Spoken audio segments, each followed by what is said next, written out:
Welcome to the Get Better Project, where your host Joe Bauer interviews the world's top fitness, endurance, and strength athletes to figure out what has propelled them to the top of their game. Let's be great.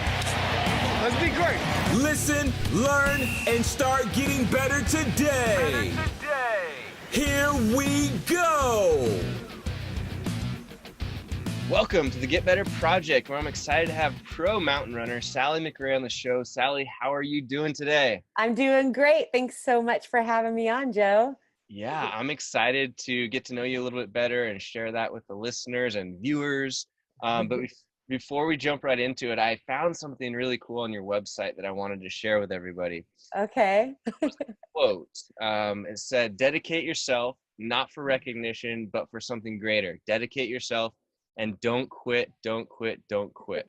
Yes. That is amazing. Tell me about that before we get started here. Yeah, I think it's one of my life, I don't know if I would want to say mantra, but just something that I try to live by. And I think having, I am constantly speaking and interacting with people. I travel around the world quite a bit for what I do.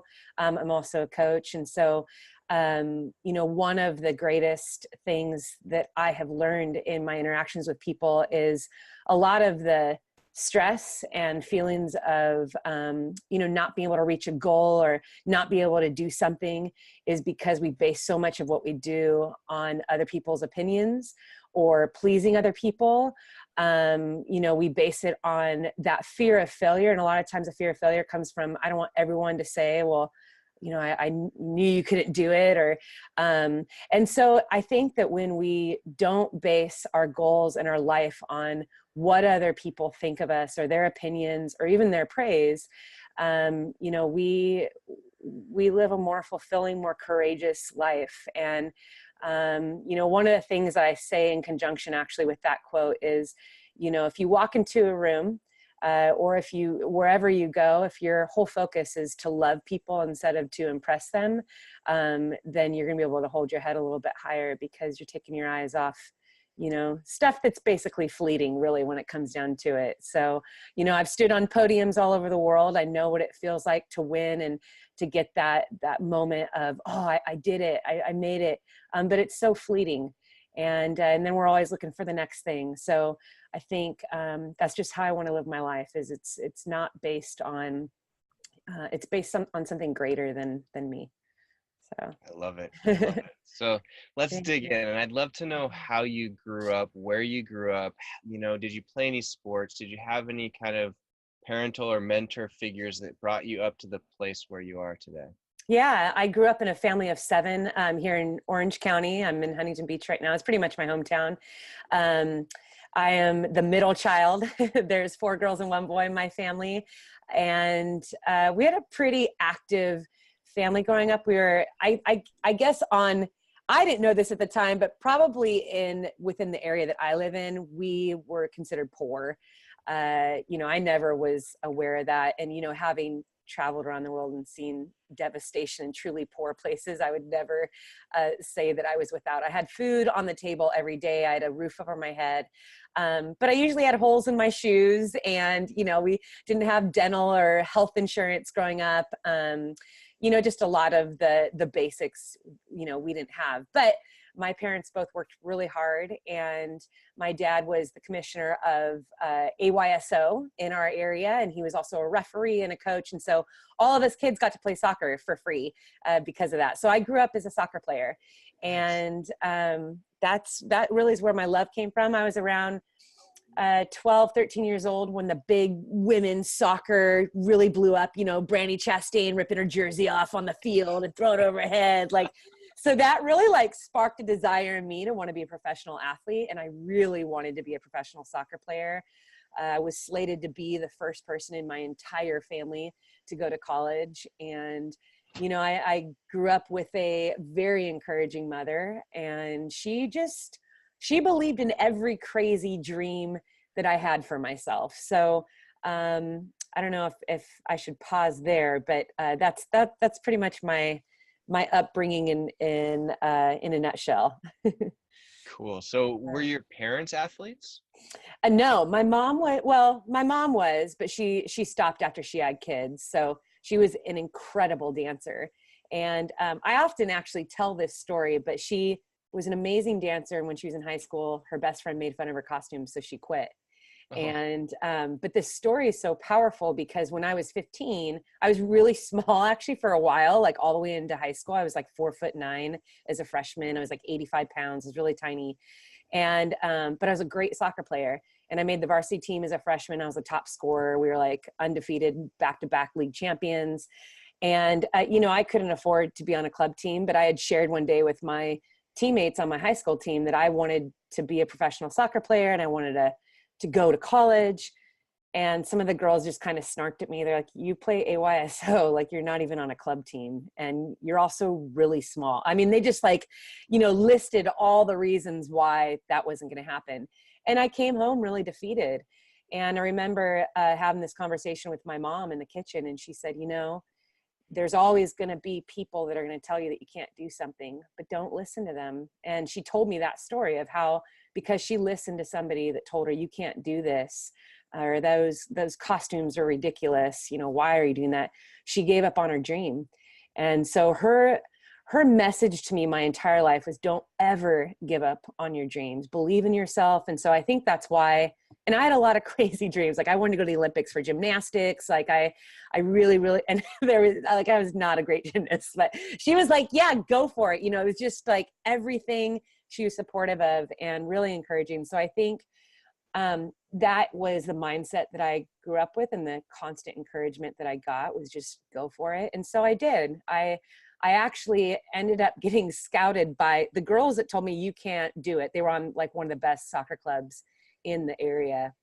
Their coach came to our high school game and walked up to me and said, we'll give you a scholarship if you come and play on our club team, because I couldn't afford it.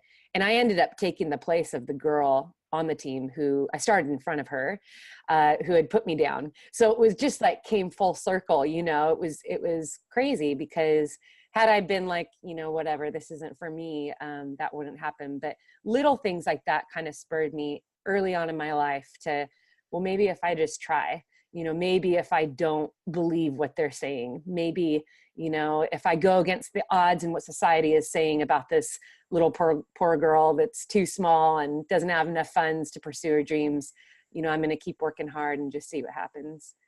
So. That's so cool. So how far did your soccer career go, and then how did that turn into running? So I had a really good club experience up until I was 16.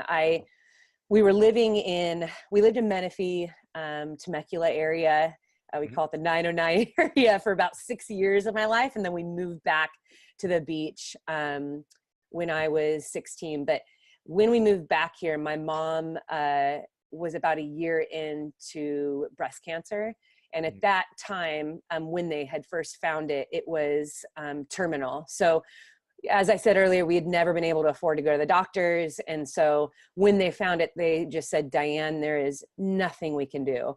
And she was young. She was 43 when she died. So she was in her late 30s when they had detected it. So when we moved back, I had tried out for this team. It was an 18 and under team. So I ended up playing with older girls. It was a national level club team. And that's where all the scouts came and all the colleges from all over came there. And I was like right in this dream. And then at the same time, watching my mom deteriorate. You know, and because we didn't have a lot growing up, from the time I started working with my dad when I was like 7, using my hands, helping him lay tile, paint walls, put ceiling fans together. And then when I was 14, and then from that time on, I always had 2 jobs. So I was working in coffee houses and restaurants. And so I was working 2 jobs, playing on this club team, going to high school. And then my mom, you know, started dying. And I think that what happened in that time is just my whole life and the way that I viewed it just started to change. And I think the values of what was like the most important to me really started to take a new shape. In some ways, I think that, you know, maybe I felt like I had to grow up a little bit faster. as I came home from a national tournament one particular weekend, and when I had left, my mom was walking, and when I came home, she was in a wheelchair. And it devastated me. I was 16 at the time, and I couldn't believe how quickly she was going. And I promised her at that time too. I said, listen, I want to do everything I can to help with the kids. And I had even considered quitting high school and getting my GED and just working full time. My dad was very disapproving of me my entire life. He beat me as a child and put me down quite a bit, more emotional and verbal than abuse than anything. And so I kind of had this stress in my life where I felt like, oh my gosh, if my mom is gone, who is this most encouraging, amazing, she's the glue in our family, what is it going to be like when she's gone? And so I think once she passed away, so she died a month after I turned 17, I quit soccer. And my senior year, so I started my senior year, and I just decided just to play for the high school team, but just was so overwhelmed by her death. And then my dad, like 6 weeks after she died, got a brain tumor. My grandpa died a few months after that. And within 9 months, like my whole world was just turned upside down. So, I think what I realized in that time was like, wow, like life is so quick. And these dreams that I have, I think about who my mom was and what she left behind. And I realized that the most important thing about her was the way that she encouraged me and the way that she made me feel. We didn't have a lot, so it wasn't like she left me like, money or this precious jewelry or, I didn't really remember the things I had gotten for my birthday from her. It was just like who she was and the way she made me feel.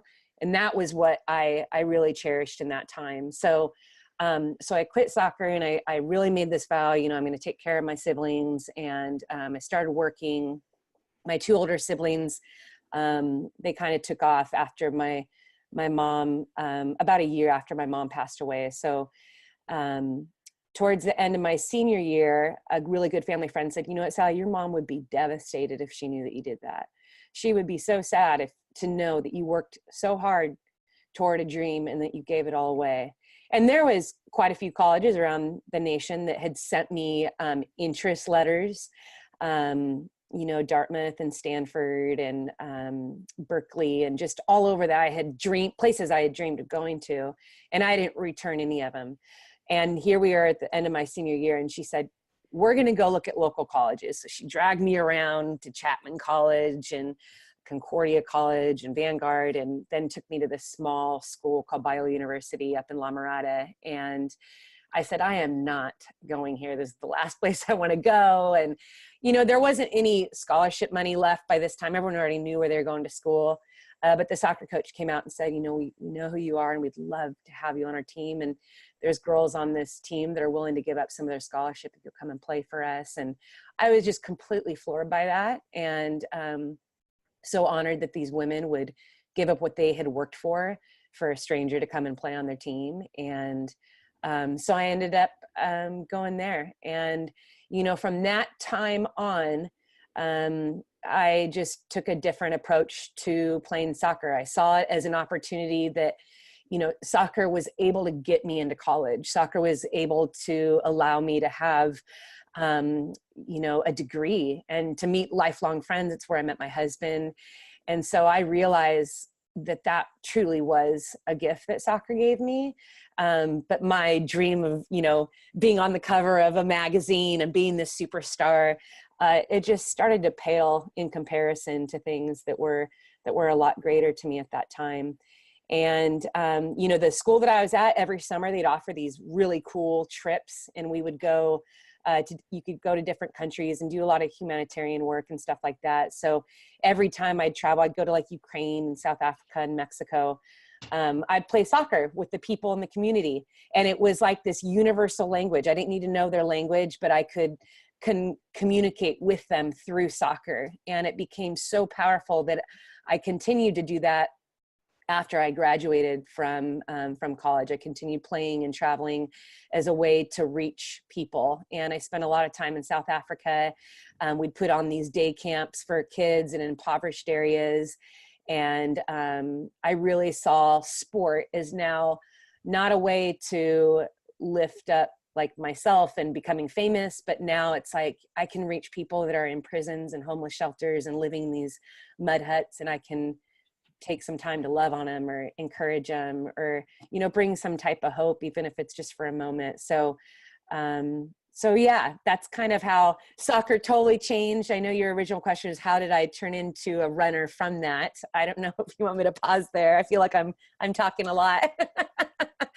No, it's a very inspirational story. So I just keep on going.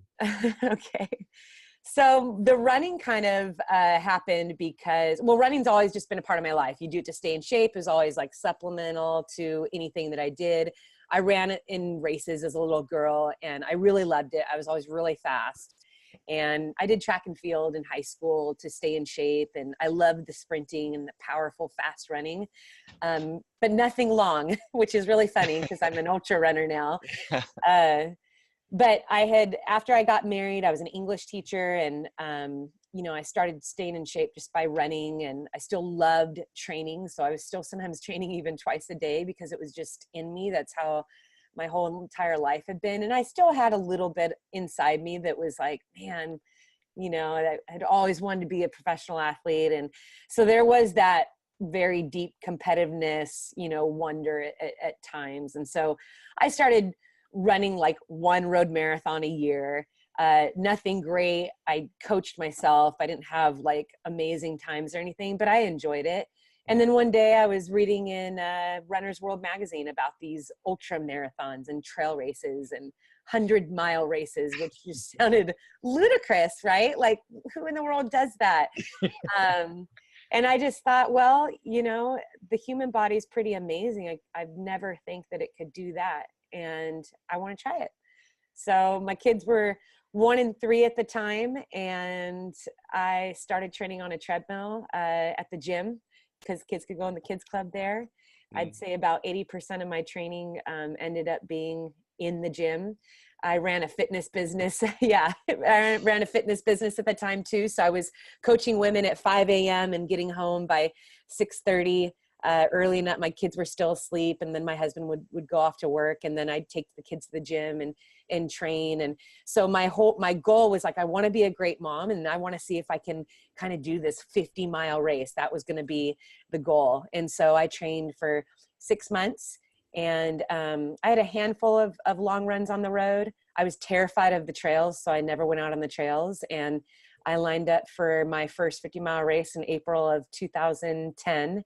And had a pretty awesome experience. And that really was the turning point and the start of really my journey to becoming a professional athlete. So what was that first 50-miler like for you? What was the experience? Oh my gosh. Well, I didn't know what I was doing. It was, I didn't, you know, as a soccer player, you don't really carry around food and stuff when you play soccer. Like, you stop at halftime and grab something to drink, but that's about it. You know, maybe you'll have a bite of a banana, but you know, you're so focused. And in trail running and endurance sports, the nutrition is like one of the most important things. It can make or break your race. And I was about 30 miles into this 50-mile, feeling amazing, really.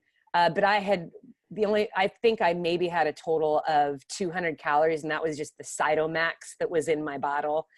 And all of a sudden I was just in a world of pain because everything started cramping up, like everything. And I'd never experienced that kind of cramping ever in my life. And I started yelling because it was like my calves are seizing up, my quads were seizing up. And I was like, like, what's going on?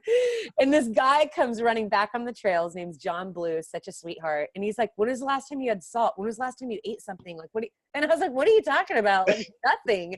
I'd run through these aid stations. You know, there's aid stations typically like every 5 to 8 miles in an ultra marathon. But I think in my mind, I hadn't trained that way, and I didn't know a ton about what I was doing. I did all the research and was researching tons of stuff, but for whatever reason, I just felt like to do this well, I'm just running with liquid. I'm not going to eat cookies and potatoes and what are salt tabs. I had no idea how to use salt tabs. So he gave me a couple salt tabs. He's like, at the next aid station, you need to eat, grab some potatoes, like eat something. And so, and at that time, I think I was in 4th place for the females. And so I was moving pretty well. And so I ate, did all that, started moving again. I think I ended up getting passed by 4 more girls. So I ended up finishing 8th overall, which I was, you know, I was really happy about. I was happy just to finish that race. But I did want to run it competitively. And so after I crossed that finish line, I thought, oh my gosh, like, I love this. And so I signed up for another one 5 weeks later. And then I did another one a week after that. And then I did another one like a few months later. Oh yeah, I did it all wrong, but I loved it so much. And I kept on, you know, I got 2nd place and 2nd place. And then I got a 1st place, like all within like 6-7 months. And I think it just really, you know, fueled a fire in me. It also gave me a gnarly injury, and I didn't end up running like pretty much at all in 2011 because I injured myself so bad. Oh. But I was biting at the bit, and I was like, I'm going to do this right. So I began 2012, just stronger, having learned a lot more about the sport, and really just began a 2-year journey of becoming better at the sport. I think soccer, because I trained so hard my whole life. I mean, I was working out twice a day by the time I was 16. I was always really focused and loved training in the gym and pushing my body. So I think the big picture of it all, like it transferred over really well into trail running, being able to endure, having that big aerobic capacity. You know, technical trails and stuff were great because, you know, soccer players have great agility and footwork, and, you know, are great on downhills because we have quads the size of redwood trees. And so it just like, it was, in some ways I felt like this is what I was supposed to be doing all along. Like I wasn't supposed to be a professional soccer player. I was supposed to be running these ultras in beautiful places. So, so yeah, that was year 1. And yeah, the beginning of ultra running for me. At this point, what are your favorite distances? Right now, I really enjoy the 100-mile distance. I think it's just, yeah, that's like my jam. And the reason why is because it takes all day. You know, the goal, of course, is to do it in under 24 miles. For most of the races, that's like a pretty top level goal. You know, can you do it in less than a day? But trail racing is exciting because, you know, you can run 100 miles on the road. You can run 100 miles at sea level. You can run 100 miles at altitude. You can run it in a storm. You can run it in the Alps. You can run it at the beach. And so every race presents a very unique journey, a very unique adventure. And in the trail world, that's typically the follow-up question. If you tell me, I ran a 50K in 4 hours. Oh, well, how much was the climbing? Was it at altitude? It's like, there's so many different variables that go into it, as opposed to maybe like a road marathon where it's like, you can say, yeah, I ran a road marathon in 4 hours. And it's like, okay, that's like, everyone understands that. It makes sense. It transfers over for the most part, unless it's a well-known hilly road marathon, but those are very uncommon. So trail running is a new adventure, every race distance, in every environment, all over the world. You can't really plan perfectly for any race. You got to learn to be flexible. You got to learn to roll with the punches, be okay with the unexpected, and really work through different things. And I think the 100-mile is like that sweet spot distance. I know there's like 200 milers and stuff now too, but the 100-miler, it takes you through all of those emotions. It takes you through, you know, the dark patches. You're running at night sometimes. But I mean, I enjoy 50Ks, a 31-mile, and 50 milers. You start in the morning, you still finish with daylight, and you still have the rest of your day. But the 100-miler just kind of pushes you over the edge and forces you to look at who you are when you have nothing left, when you're totally exhausted, when you're totally drained. And that's fun. That's fun for me. But it's taken me to some of the most beautiful places in the world. So if I go run in New Zealand, I want to see 100 miles of New Zealand on my feet. And that is like, that's so amazing, right? That's like, it's such a gift to be able to do this. It's so much more than just the race. Like I'm seeing amazing places, and the community is pretty amazing too. I get to connect with some really cool people, and I've made friends all over the place, so it's cool. What was your first 100-miler experience like? my first 100-miler was Andrews Crest 100, just here in Southern California. It's one of the toughest hundreds in the nation, and so that's one of the reasons why I also was stoked to sign up for that one. So in 2012, it's a summer race, and the temperatures in the canyons can get to well over 100, and there is I want to say there's 23,000 feet of climbing within the 100 miles. And so it's a good challenging race. Now I was able to get out on the trails and train on the course constantly, so I knew it well. And my good buddy Colin Cooley and I train constantly on the weekends. We do like 30 miles on a Saturday and 15 miles on a Sunday. We knew every part of that course. And I remember the last 25 miles of the course was both of our favorite. That was our favorite spot. And there is one section where we kind of were trying to figure out where we needed to be in order to break 24 hours. Mm-hmm. And so we'd always say, make sure you're not here when the sun comes up. Make sure that you're past this point when the sun comes up. And we were both fit and we were ready. And, I went into this race. My goal was, I want to win this. I'm going to run my first 100. I'm going to win. And I got to mile 50 and I started to notice this really dull, aching, and at sometimes sharp pain in my leg, down in my shin. And I thought, I've run 50 miles. So yeah, things are going to hurt. I've heard about this. Like, yeah, this is just part of it. And I could endure a pretty good amount of pain. You're an athlete your whole life. You know how to get uncomfortable and kind of sit in that and push through. And so that's the way I handled it. So I went another 10 miles and I thought, this, I've never felt this before. This is really weird. And I'd had shin splints before, and this was not a shin splint. The pain really started to increase. I hit mile 70 and I was having a hard time walking. And now at this point, every time I put any pressure on it all, I took a step.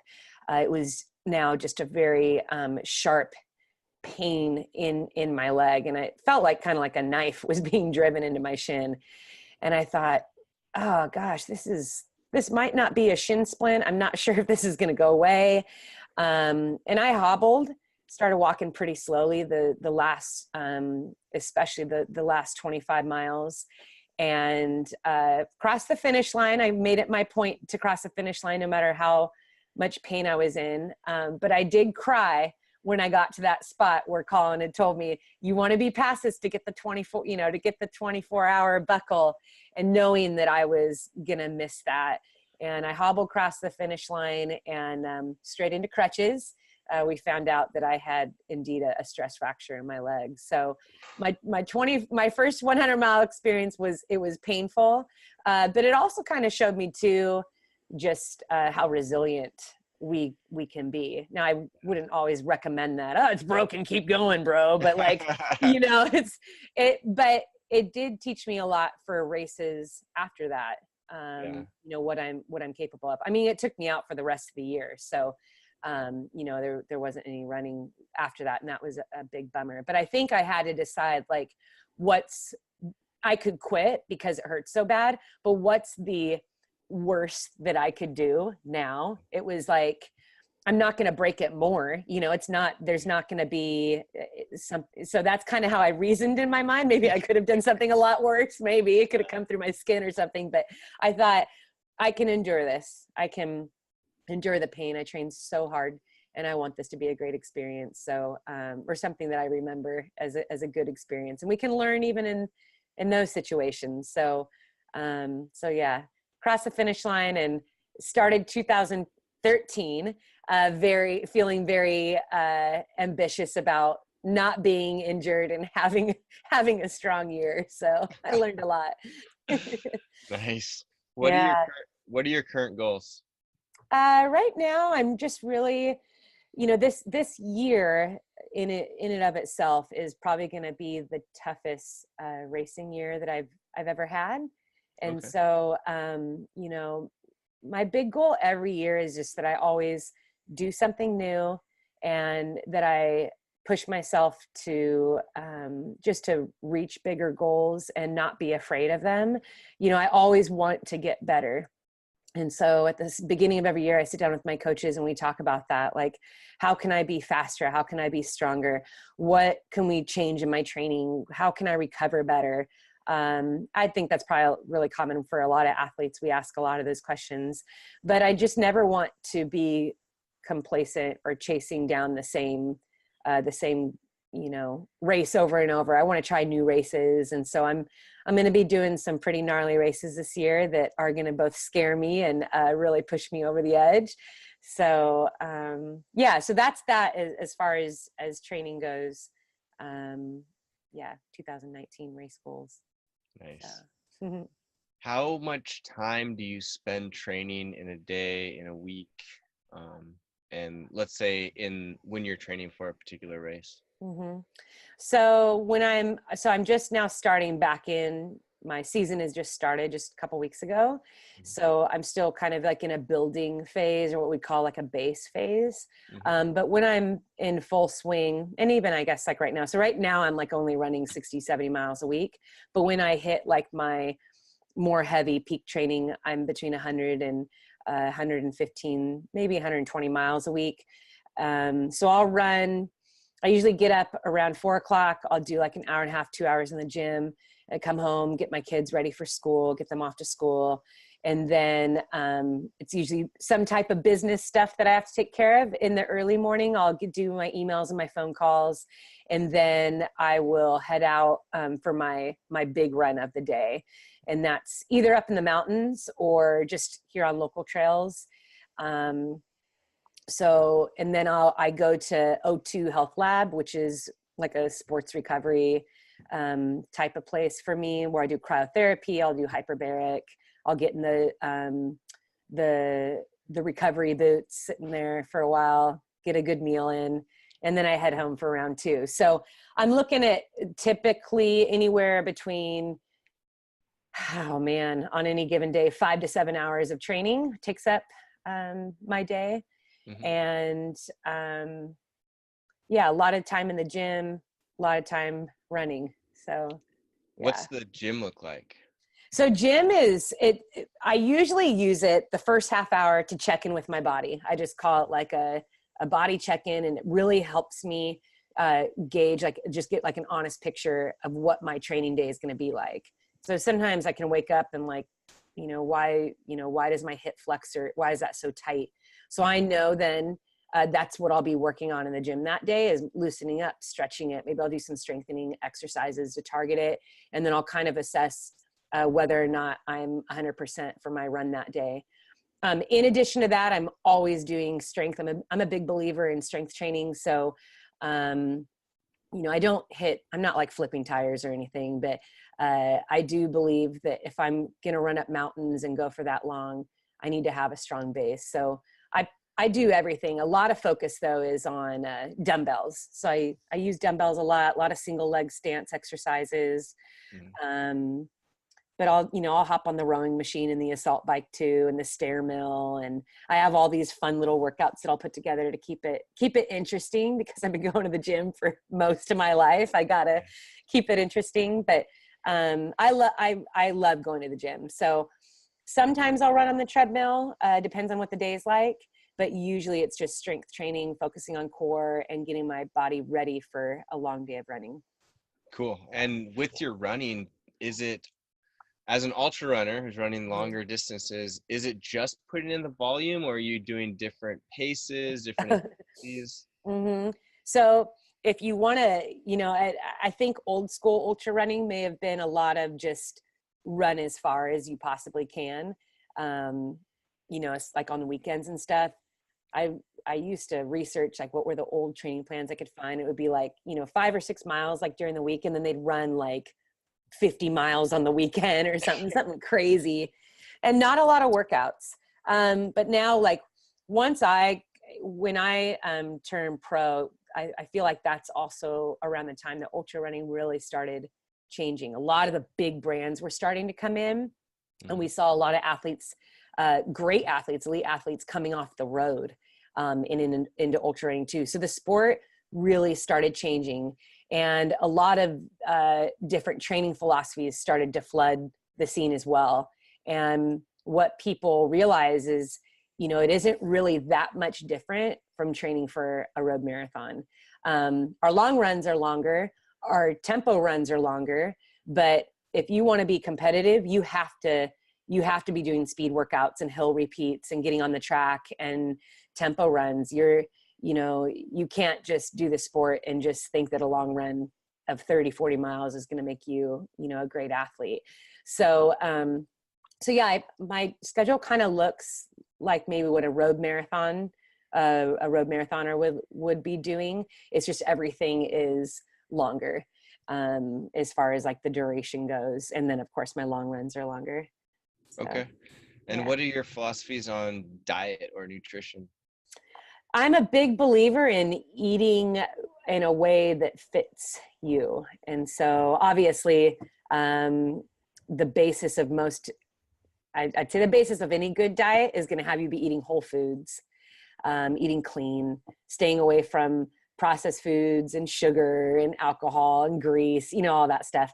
So that's pretty much how I eat. I have a diet that's specific for me, but I don't follow like paleo or vegan or raw or anything like that. I did for a while. I was like, dude, I'm going to try paleo. I'm going to try vegan. I'm going to do that and that. But then I just, I realized that there was always something I was missing in each of those diets, and I didn't feel good. And so I definitely have grains in my diet. I have beans. I eat meat and eggs. I eat berries and veggies. So I do have like a good mix, and I just try to keep it clean. Yeah. So yeah.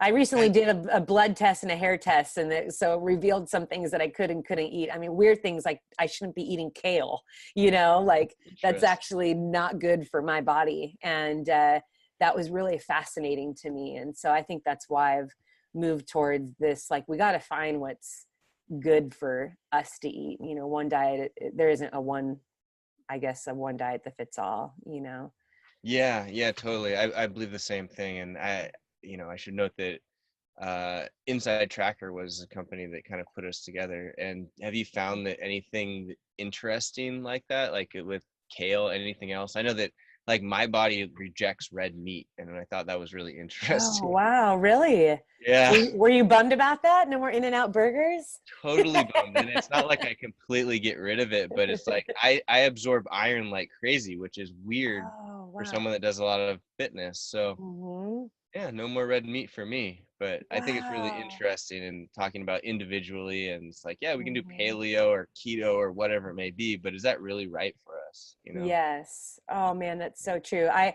remember I tried vegan so many times because it's so many people are big on that. And I always felt horrific on it, like really low energy. And people are like, oh, you just need to do it for longer. Like your body's detoxing or your body's doing this. And I'm like, no, like I have zero energy, and it's been weeks, months on this thing.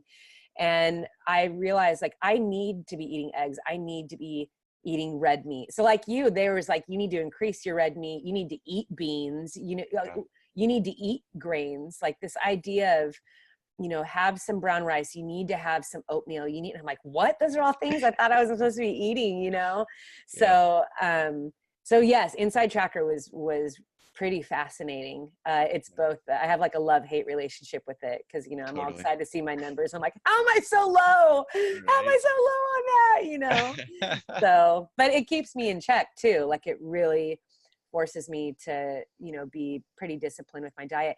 And it's funny, for what I do, people, they'll say, you can eat whatever you want. Like, you're just going to run it off. You can eat whatever you want. I'm like, but that's not really, it's not about like eating whatever you want. Like, right. There are even like some good things that are like not good for me that I shouldn't be eating. And I want to eat what's right to fuel my body so I'm as strong and energized as possible. And so what were the other things? Like almonds. I had to take out almonds.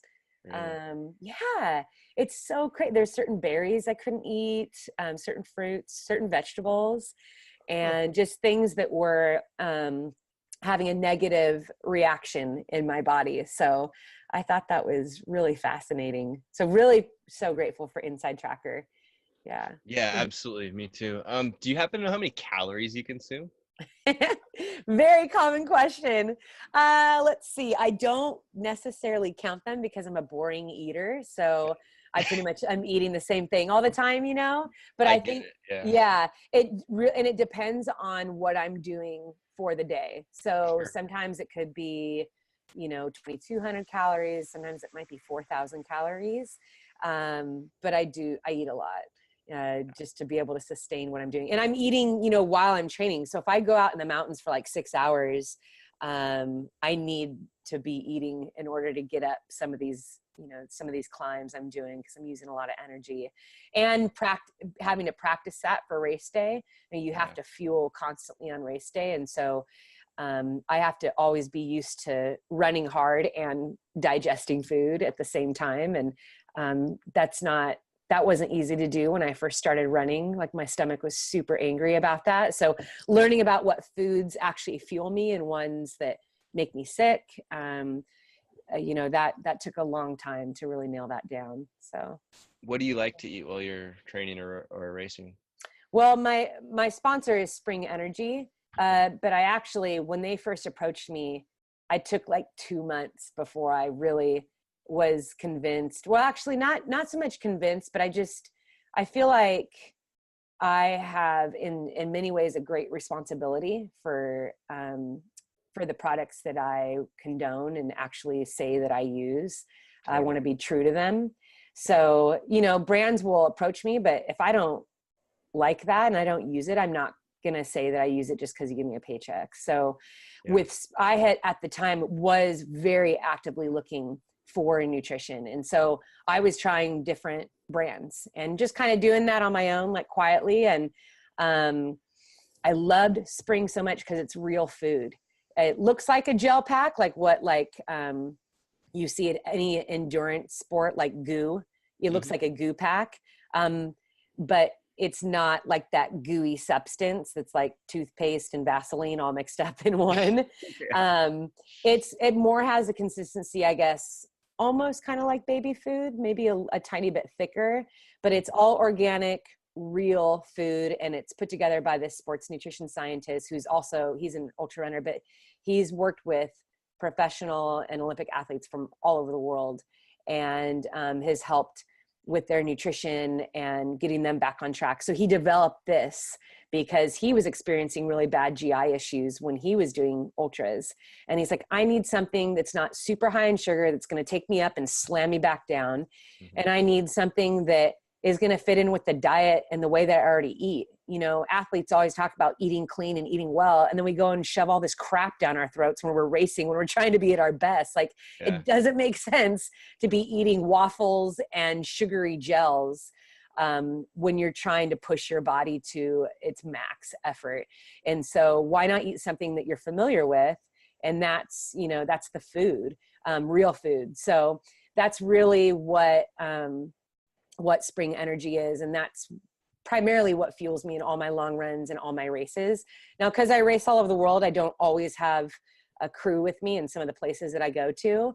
So because Spring Energy is real food, I'm then able to eat real food at the aid stations because it's pretty much the same thing. So I can grab potatoes and bananas and fruit just at the same time, and I do really well. The Spring Energy has better ratios in it, and sometimes there'll be like green coffee beans in it, or, you know, other things that kind of are a better blend than like a potato. But it's worked really well in the past few years. So very happy with it. Cool. I'll have to look into that. Sounds Yeah, it is. I should connect you guys. awesome. Yeah, that'd be cool. Yeah, for sure. We'll talk about that after. What aspects of being a high level athlete and or coach are the most difficult for you? Gosh, I think I think it's just finding balance. you know, and I'd say that in this past year, well, actually this past fall, I had a couple coaches and a doctor tell me that I just need to be careful because my body, and you know, your body doesn't say this is physical stress and this is mental stress. Like it just sees all stress as one, right? And Sure. so, you know, as much as I would love to have a schedule where I just get up, train, rest, and repeat, which is ideal for a professional athlete, is to have as least life stress as possible and 100% focus on your sport. I don't. So, you know, I want to be a great mother. I want to be a great wife, and I want to run my business well. And, you know, and professional ultra runners, we're not making 7 figures, you know, we're not basketball players. So, you know, I have amazing sponsors that support me, but I also live in Southern California with 2 little kids, and my husband's an elementary school teacher. So, you know, we're not rolling in the big bucks here. So I have a lot of responsibility. And I think sometimes that pressure of trying to manage all of that, you know, over time has caused, you know, some stress just internally. And that's really why I did Inside Tracker and why I did these hair analysis tests. And, you know, so I'm getting, doctors are coming back to me, my coaches, and they're just like, Sally, you're going to break in half if you don't take some time to take care of yourself and you take some rest and have a true off season. So, and that's really probably the biggest challenge for me is I do not take care of myself well naturally, but I have a lot of people in my corner that are always looking out for me and always pushing me to do that. But I think that'll probably just always be a challenge probably for my whole life that I'll have to work on. I feel like we all have things we're always working on, and that will definitely be my thing. So. I get it. You and I are cut from the same cloth in that aspect. Yeah. I get it. You can go down a whole rabbit hole there, but juggling a lot always. Yeah. What are the most fun things for you about being a high level athlete? Oh man, absolutely the places that I get to travel to and the people that I meet. I mean, last year, it was 2 years ago, I was down in Chile, and it was this 5-day stage race, and we were running in places that people in that country never go to. They don't get up on these mountains. They don't get on these trails. We're running through jungles and up volcanoes. And it was just, I'm running in these places and realizing this is such a gift. Like, it is mind blowing, gorgeous up here. And even the people that live here don't do this. Like, and I'm coming from a different country, coming down and running on these trails and having these experiences. And truly, every time I go somewhere, I really make it a point to make true connections with people. And so I have this family all over the world of people that I've truly bonded with and have created great connections with. And it's amazing showing up on another side of the world and maybe seeing someone from a different country that I had raced with. And, you know, it makes the world feel small at times, but it truly makes the adventure that much more fulfilling, because it is just the beauty and the people is just such a gift, and I don't take it for granted. I know this isn't something I'll get to do for, you know, the rest of my life, but I'm definitely savoring in every moment that I do get to do it right now. So that is so cool. Yeah, I love it. Do you ever feel like giving up? And if you do, how do you keep crushing, keep going after? Yeah. You know, I definitely have my days where, and you know, my husband is probably been my greatest support in this, because he sees all parts of me and all parts of my days. He gets the brunt of all of my my letdowns and failures, and when I have a bad race, and yeah, he's seen me come home and just cry and wonder how am I going to keep doing all this, like training at this level, but then, you know, trying to be a good mom and run this business and do everything, you know. And I think when it comes down to it, it is just always keeping the right perspective and looking. Sometimes I just need to look at things from a different angle, and he helps me do that. So not everything that I do is about performance. It isn't. And I have to remind myself that, you know, as a professional runner, it isn't always, obviously I want to get on that podium. I want to win, but I have to appreciate and see that there's so much more that comes along with my role. And I feel like I have a responsibility to that. So I have a voice because of what I do. I have a platform because of what I do. And I'm either going to use it for good, or I'm either going to use it just to focus on myself. And I think some of my toughest days are when I'm focusing on myself. You know, it's like, oh, woe's me, or I can't do this, or it's too hard, or I'm too stressed. And it's like, you know what? The single mom with 3 jobs trying to take care of her kids is just as stressed out. You know, do you want to be in that position? Are you going to really sit here and complain about that? And, you know, and I've been around the world enough to see what true hardship is, you know, and people that are, you know, I've done several trips working in orphanages and homeless shelters around the world. And that, I mean, that is something that I will turn my mind to often and realize my life is overflowing with good things and overflowing with great opportunities and privileges. And it's so easy to get stuck in my little world and forget just how amazing it really is. And having, if half the stuff was even taken away from me, it would still be so wonderful, you know, just because of the people that are in it and the health that I have and the things that I get to do far outside of, you know, it far outweighs the stress. And so it really is just kind of centering back into that and coming to a place of gratefulness. And, you know, sometimes I do just need to literally, as cliche as it is, count my blessings and see that through some of this greatest challenges of where I'm finding my greatest joy, you know? So yeah, that is a very real time throughout the year where I'm just like, this is too much. I'm going to scream. But at the end of the day, I'm, you know, it really doesn't hold a candle to the good. So. Cool. Yeah. When somebody asks you, Sally, I want to be a professional runner, what do you tell them? I get asked that a lot, especially as a coach.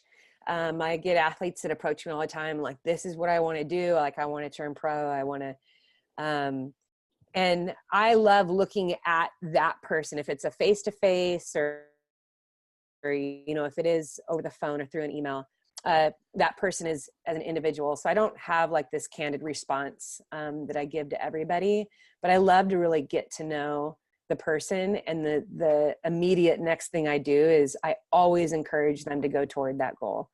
Because at the most, I mean, not every person that wants to be pro is going to turn pro. But if they work in such a way that they already are, and that's really what I tell them, then it starts right now. Act like one right now. If you want to be a pro, you train like a pro. Are you willing to dedicate, to be disciplined, to stay focused, to keep going when things don't work out? You know, really working on that mental game is what it comes down to. But if you are willing, then be willing right now, not when you are pro, not when it finally happens. And even if it never does happen, I do know that athlete is going to get so much closer and is going to become so much better than had they taken an approach of, well, I guess I'll try and I'll kind of see how it goes. And maybe I will. And, oh, I had a bad race and maybe it's not for me. And you know what, I'm going to go find something else. But it's realizing, yeah, go after it with all your heart and don't quit. And when it gets really crappy, don't quit. You know, get as close as you possibly can. So I'm a big believer in just dreaming dreams. I don't think we're, as C.S. Lewis says, that, you know, we're never too old to do that. And I think it's what keeps hope alive in our hearts. And sometimes the big dream that we think is supposed to be meant for us leads us to something that is greater and is truly meant for us. And that really was what happened in my case. You know, I really believed I was going to be a professional soccer player and I was going to make it. That was going to be it. And it's realizing all those years of dedication and that focus and that drive transferred over into what I'm doing today. And I couldn't imagine a better scenario. And so I have a lot of hope in that, just living to try every single day. So It's beautiful. As we're wrapping up here, mm-hmm. is there anything that you think is important for the listeners to know about you that we haven't talked about yet? Well, I just thank you for listening. I know I can ramble. You probably already gathered that. But yeah, I mean, if you want to learn more about me, you can follow me on social media.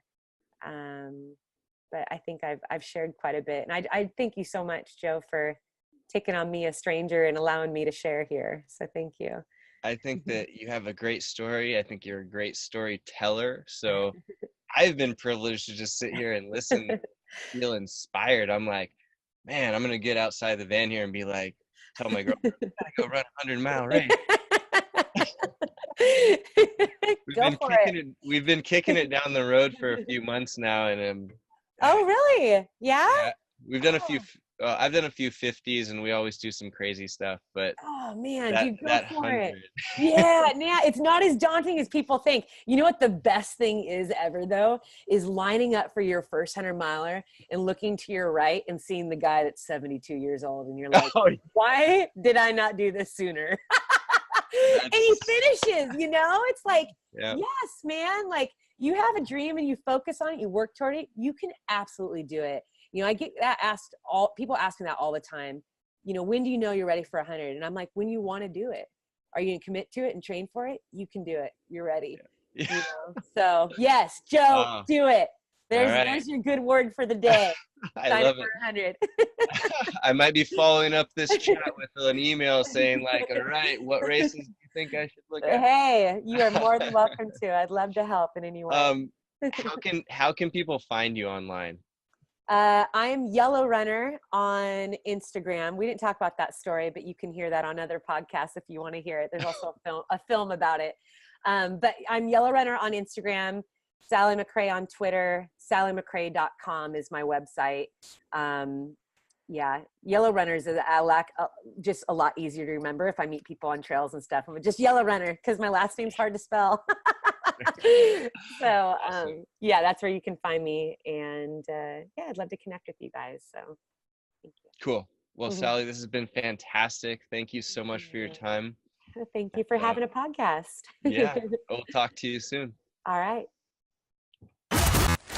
Thank you for listening to the Get Better Project, hosted by Joe Bauer. If you'd like to leave us a podcast review, head over to the getbetterproject.com/iTunes. Now get going and take action on something that will make you better today.